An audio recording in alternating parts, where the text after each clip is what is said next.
IAS Deepak Rawat अक्सर छापे मारकर सुर्खियों में रहते हैं। इनकी गिनती देश के तेज तर्रार अधिकारियों में होती है। वे बचपन में कबाड़ी वाला बनना चाहते थे। आइए जानते हैं उनके बारे में विस्तार से। अपने काम की वजह से अलग पहचान बनाने वाले कई आईएएस अधिकारियों की सोशल मीडिया पर ज़बरदस्त फैन फॉलोइंग है। इनमें से उत्तराखंड कैडर के आईएएस अधिकारी दीपक रावत के यूट्यूब पर 43 लाख से अधिक सब्सक्राइबर हैं। दीपक रावत का यूपीएससी पास कर आईएएस बनने का सफ़र कई लोगों के लिए काफ़ी प्रेरक है।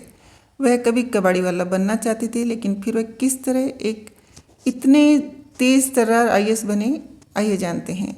आईएएस दीपक रावत उत्तराखंड के उसी मसूरी शहर में पले बढ़े जहां पहुंचना हर एक यूपीएससी अभ्यर्थी का सपना होता है। 2024 1977 को जन्मे दीपक रावत की स्कूलिंग मसूरी के सेंट जॉर्ज कॉलेज से हुई। इसके बाद उन्होंने दिल्ली यूनिवर्सिटी के हंसराज कॉलेज से बीए और जेएनयू से इतिहास में एमए किया। उन्होंने जेएनयू से प्राचीन इतिहास में एमफिल भी किया है। दीपक रावत को बचपन में पुरानी घड़ियां, पुलिस के खाली डिब्बे, इस्तेमाल हुए टूथब्रश इकट्ठे करने का अनोखा शौक था। उन्होंने एक इंटरव्यू में बताया था कि वह बचपन में कबाड़ी वाला बनना चाहते थे। आईएएस दीपक रावत वर्तमान में कुमाऊं में डिविजनल कमिश्नर हैं। उन्होंने 2007 में यूपीएससी सिविल सेवा परीक्षा 12वीं रैंक के साथ पास की थी। यूपीएससी इंटरव्यू के दौरान उनसे पूछा गया कि हमें जीरो से क्या सीख मिलती है। इसके जवाब में उन्होंने कहा कि जीरो हमें न्यूट्रल रहना सिखाता है।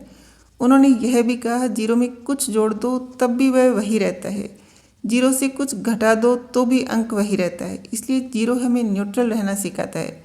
इसके आगे उन्होंने कहा कि हमें यह भी सिखाता है कि जीरो यानी कुछ नहीं। जिंदगी में हमें ध्यान रखना है कि इससे नीचे कभी नहीं गिरना चाहिए। दीपक रावत को भी कई अन्य युवाओं की तरह अपने सपने को हासिल करने के लिए संघर्ष करना पड़ा। वे बताते हैं कि जब मैं 24 साल का था तो पिताजी ने कहा कि खुद के पैसे खुद कमाओ। इसी के साथ उन्होंने पॉकेट मनी देना बंद कर दिया। जेआरएफ में चुने जाने के बाद उन्हें हर महीने 8,000 रुपये मिलने लगे थे, जिससे वे अपना खर्च चलाते थे। दीपक रावत ने एक इंटरव्यू में बताया था कि ग्रेजुएशन के दौरान जब वे बिहार के कुछ छात्रों से मिले तो उनकी रुचि यूपीएससी की ओर हुई। उन्हें अपने पहले 2 प्रयास में असफलता का सामना करना पड़ा। हालांकि तीसरे प्रयास में उन्होंने यूपीएससी में 12वीं रैंक के साथ सफलता हासिल की।